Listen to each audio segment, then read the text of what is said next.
imperishable, out of which they first emerged. The forms go forth powerfully, but inevitably each reach their apogee, break, and return. Mythology, in this sense, is tragic in its view, but in the sense that it places our true being not in the forms that shatter, but in the imperishable out of which they again immediately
shape, and then developed into five ancients.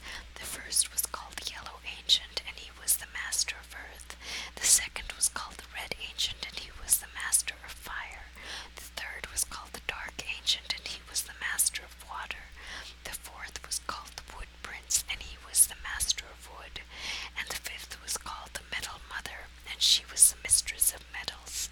Now each of these five ancients set in motion the primordial spirit from which he had proceeded, so that water and earth sank downward, the heavens soared aloft, and the earth became vast in the depths.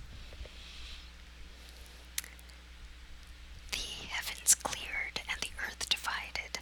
Then there were sun, moon, and all the stars, sand, clouds, rain, and dew. The Yellow Ancient gave play to the purest power of the earth, and to this were added the operations of fire and water. Then there sprang into being the grasses and trees, birds and animals, and the generations of the snakes and insects, and fishes and turtles. The Wood Prince and the Metal Mother brought light and darkness together, and thereby created the human race as man and